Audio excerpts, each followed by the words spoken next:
안녕하십니까. 2021년 직업상담직 시험 대비 직업상담심리학 테마별 실전 문제 직업심리학의 1회차 추가 문제 해설 들어갑니다.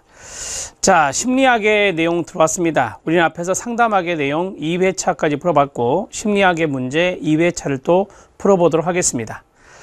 직업심리학의 1회 문제인데요. 여러분들이 충분히 풀 수 있는 스타일의 문제들로 구성을 했습니다.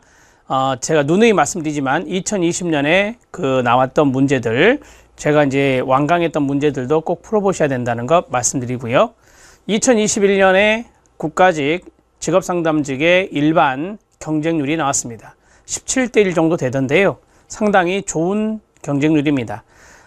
우리가 국가직의 17대 1 경쟁률이라는 것은 상당히 높은 경쟁률은 아닙니다. 행정 같은 경우는 100대 1이더라고요. 거기에 비하면 직업상담직은 해볼 만한 싸움이다. 이렇게 생각해 보시면 됩니다. 또 거기 안에는 분명히 늦지막하게 많이 뽑는다더라 한번 해보자 해서 늦게 공부하신 분도 있을 겁니다. 물론 늦게 공부하신 분이 합격하고 오랫동안 공부하신 분이 떨어질 수 있어요.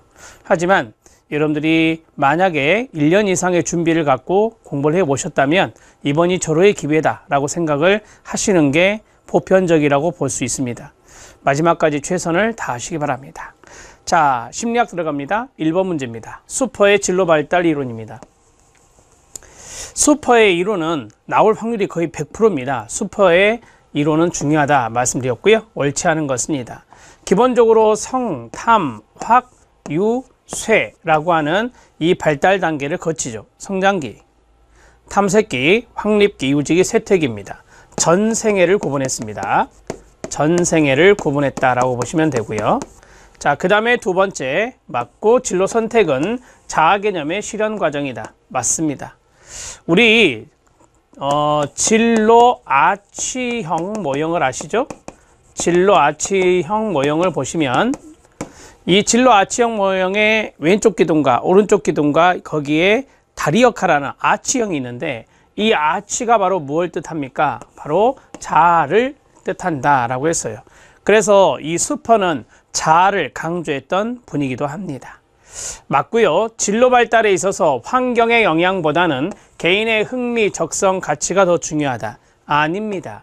이 두 가지의 상호작용을 강조했다라고 보시면 됩니다. 이것도 마찬가지 진로 아치형 모형을 보시면 왼쪽이 바로 개인적인 차원, 오른쪽 기둥이 바로 사회적인 차원이죠.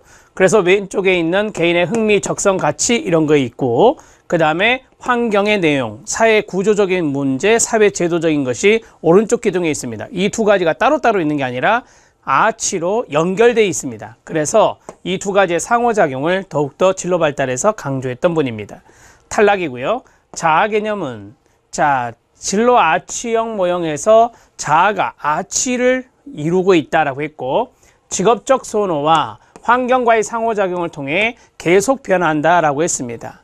자, 이 직업적 선호가 바로 이제 개인적인 측면이 될 것이고 직업 선호도니까 그 다음에 여기에 환경적인 측면이 있다. 이 두 가지의 상호작용을 강조한다라고 했습니다. 자아 개념은 계속해서 변한다. 이 두 가지의 상호작용을 통해서. 맞습니까? 맞습니다. 답을 해결했습니다. 답은 3번입니다. 자, 2번 문제 들어갑니다. 진로 발달에서 맥락주의가 있습니다. 맥락적 관점이라고 하는데요. 옳지 않은 것은입니다. 우리 시험에 많이 등장하진 않지만 이런 문제가 나오면 상당히 이례적으로 나오는 문제 패턴입니다. 자, 여기에 대표적인 학자는 레너너라고 하는데요. 학자는 참고만 하시고 자, 이 맥락주의 관점은 우리가 이제 사회구성주의와도 연관성이 있다. 그래서 구성주의 철학이라 하는데요. 사회구성주의를 하지 않고 구성주의라고 쓰겠습니다. 자, 구성주의 철학과 관련이 있다라고 하는 겁니다.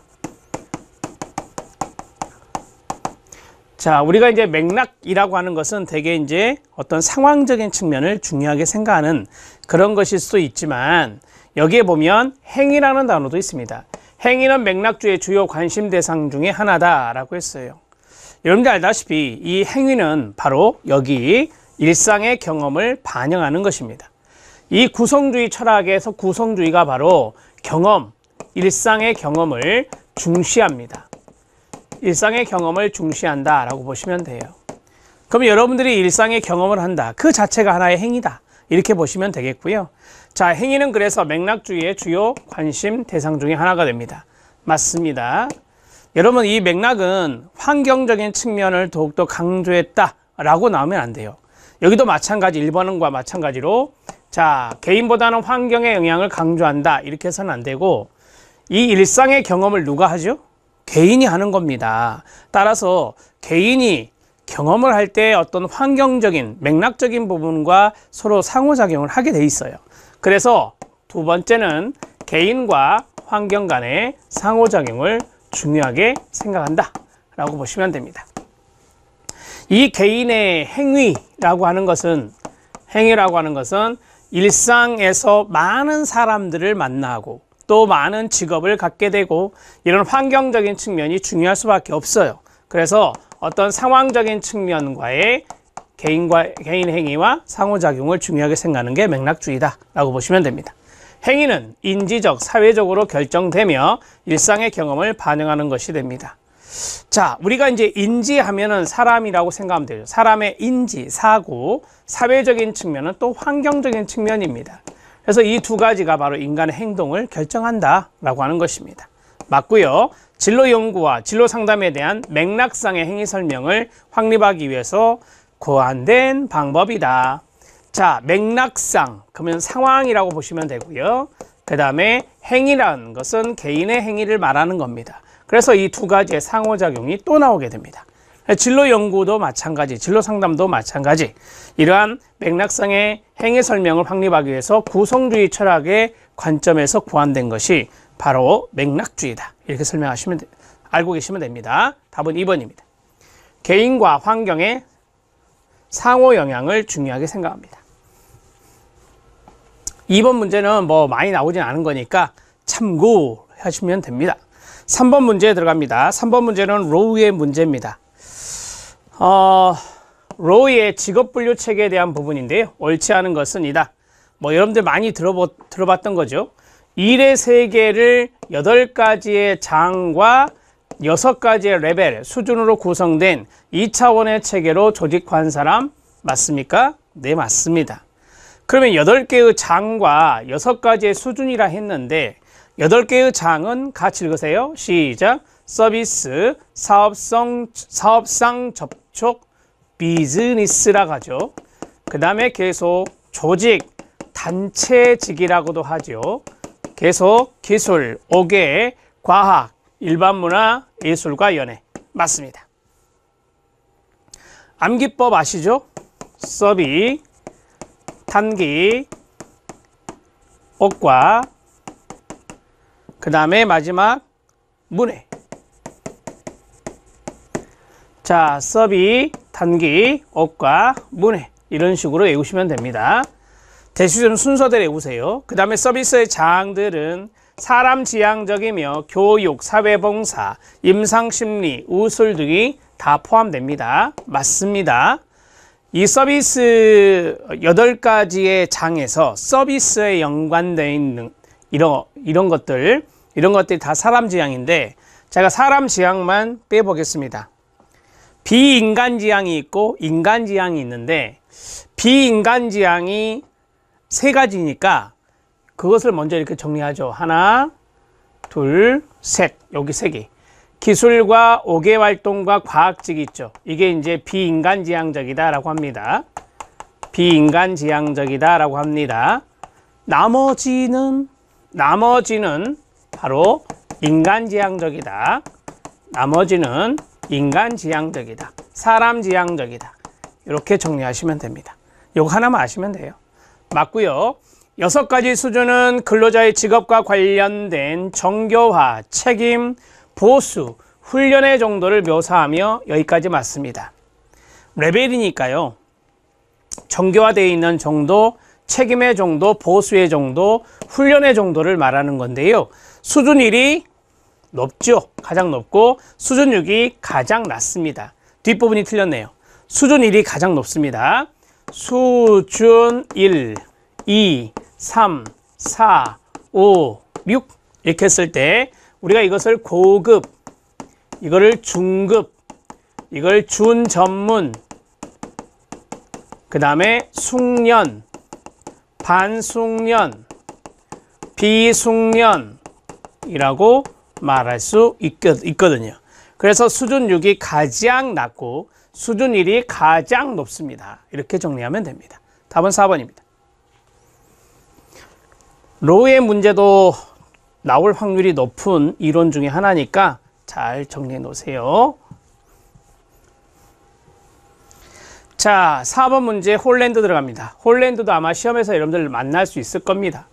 홀랜드의 진로 발달 이론이 기초하고 있는 가정에 관한 설명으로 옳지 않은 것은 이다. 홀랜드의 진로 발달 이론은 리아세크 현탐의 사진관을 기억하셔야 됩니다.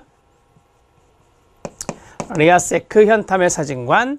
자, 사람들의 성격은 6가지 유형 중 하나로 분류될 수 있나요? 네, 맞습니다. 직업 환경, 사람의 성격도 그렇고 직업 환경도 6가지 하나로 분류할 수 있습니다. 그래서 우리가 이것을 개인, 환경, 적합성 모형이다.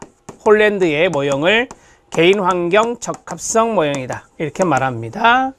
현탐의 사진관이 뭐죠? 현, 실형, 탐, 구형, 예, 술형, 사, 회형, 진, 취형, 마지막 관, 습형입니다. 이렇게 해서 현탐의 사진관 이렇게 정리하시면 되고요. 여기에 동의어는 설득, 여기에 동의어는 사무, 그 다음에 여기에 동의어는 실제형, 이렇게 정리할 수 있습니다. 동의어까지 써드렸습니다. 개인의 행동은 성격에 의해서 결정된다. 아니라고요. 개인의 행동은 성격에서 결정된다 그러면 성격 이론 중에 하나인 대표적인 프로이드 이론이라든지 이런 것도 여기에 들어갈 수 있겠지만, 이 개인의 행동은 여기 나온 대로 그 개인의 성격과 그 다음에 이 부분이 들어가야 돼요. 환경이 들어가야 돼요. 이 환경이 들어가 있잖아요. 그래서 성격에 의해서 결정된다 하면 안 되고, 자, 이 두 가지가 다 들어가야 되는 겁니다. 사람들은 자신의 능력을 발휘하고 태도와 가치를 표현할 수 있는 환경을 찾는다 라고 했습니다. 4번 집은 환경을 찾는 것 들어가 있죠. 답은 3번입니다. 어렵지 않게 풀 수 있는 것. 5번 문제 들어갑니다. 자, 적성검사 결과 중앙값이 의미하는 건 뭐냐라고 했습니다. 여러분, 이 중앙값, 중앙치라고 하거든요. 자, 중앙치, 중앙값이라고 하는데, 이 중앙치, 중앙값은 정규 분포 곡선을 꼭 생각해 줘야 돼요. 거기에서 나오는 단어니까 딱 이 사례가 가장 많은 이 꼭지점, 여기가 바로 중앙값이 됩니다. 제가 이걸 그린 이유가 있어요. 답을 찾는데 힌트거든요. 정규 분포 곡선에서 중앙값이 등장하는데, 이 중앙값의 같은 말이 평균이고 가장 많은 비율이거든요. 그래서 최빈치라고 합니다. 최빈값이라고 해요. 이 중앙값과 평균과 최빈값이 같습니다. 이걸 알면 이게 답이 빨리 보여요. 100점 만점에서 50점 획득한 거 아닙니다. 자신이 얻을 수 있는 최고 점수도 아니고요. 적성 검사에서 도달해야 될 중고점을 얻었다는 것도 아니고요. 같은 또래 집단의 분포죠, 분포. 같은 또래 집단의 점수 분포에서 평균 점수를 얻었다. 이게 맞습니다. 왜죠? 여기 있네요. 평균 점수와 중앙값이 같기 때문에 그렇습니다. 그래서 같은 또래 집단의 점수 분포에서 평균 점수를 얻었다. 이렇게 정리하시면 됩니다. 이해되셨나요? 네. 그리고 가장 많은 또래 친구들이 분포되어 있는 최빈값과도 연관성이 있습니다. 같다라고 말씀드렸으니까 답은 4번입니다. 6번 문제 들어갑니다. 6번 문제는 기본적으로 알고 계시죠? 사회인지적 관점, 반두락. 자, 반두락가 대표적인 학자고, 사회인지적 관점은 진로 이론에 3가지 중심적인 변인이 있다. 옳지 않은 것은 뭐냐? 라고 했습니다. 자기 효능감, 반드라가 이야기한 가장 대표적인 개념이죠. 자기 보호 없습니다. 결과 기대, 동의어는 성과 기대라고 합니다. 개인적인 목표, 네, 목표 맞습니다. 답은 2번입니다. 이렇게 정리하시면 되고요. 우리가 이제 이거를 암기하는 방법을 좀 말씀을 드리면, 제가 키워드로 3개를 써보겠습니다. 하나, 둘, 3개, 이퀄. 사회, 인지, 관점. 사회 인지 이론이다. 이렇게 보시면 됩니다.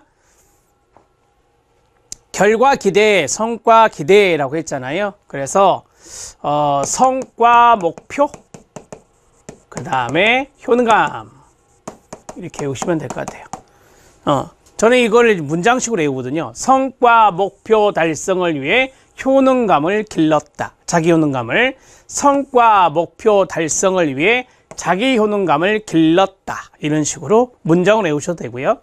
아무튼 성과와 목표와 그 다음에 자기 효능감, 성과 기대와 결과 기대는 같은 말입니다. 자, 답은 2번입니다. 7번 문제 들어갑니다. 특성 요인 이론에 관한 설명으로 옳은 것은 입니다. 자, 7번 문제는 조금 어려우니까 별표를 쳐주시고요. 7번 문제는 여러분들이 잘 보지 않았던 이론의 학자들이 나와서 이건 조금 어려울 수 있습니다. 자, 보겠습니다. 1번은 투자와 보상에 동그라미 치세요. 자신이 선택한 투자에 최대한의 보상을 얻을 수 있는 직업을 선택한다라고 했습니다. 이 투자와 보상이 나오면 갤라트의 의사결정 이론입니다. 갤라트의 의사결정 이론입니다. 이렇게 정리하시고요. 그 다음에 두 번째, 개인의 흥미, 능력 등을 심리검사나 객관적 수단을 통해 밝혀낸다. 이게 바로 특성요인 이론이죠. 특성요인 이론은 검사를 중시합니다. 검사를 중요시하기 때문에 개인적 흥미, 능력 이런 걸 알아서 직업적인 요인과 매칭을 하잖아요. 그래서 이 매칭이 잘 되면 성공 가능성이 높아지는 겁니다. 맞고요. 사회 문화적 환경, 사회 구조와 같은 요인이 직업 선택에 영향을 준다라고 합니다. 앞에도 사회적인 것, 뒤에도 사회적인 것이에요. 그렇죠. 이걸 사회학적 이론이라고 합니다. 블라우의 사회학적 이론입니다. 블라우의 사회학적 이론입니다. 이렇게 정리하시면 되고요. 자, 그 다음에 동기, 인성, 욕구와 같은 개인의 심리적 수단에 의해서 직업을 선택한다. 말 그대로 심리적인 수단이니까 심리이론이라고 합니다.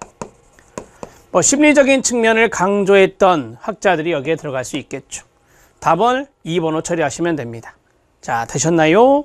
자, 갤라트의 의사결정 이론은 투자와 보상이라는 단어를 찾으시기 바랍니다. 사회 문화적 환경이나 사회 구조 나오면 블라우의 사회학적 이론이라고 생각하시면 됩니다. 개인의 심리적 수단에 의해서 직업을 선택한다 그러면 심리 이론이라고 생각하시면 됩니다. 답은 2번입니다. 특성 요인 이론은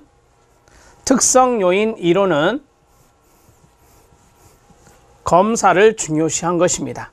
개인의 흥미, 능력 이런 것들을 잘 따져서 직업과 잘 매칭하는 것이 중요하니까요.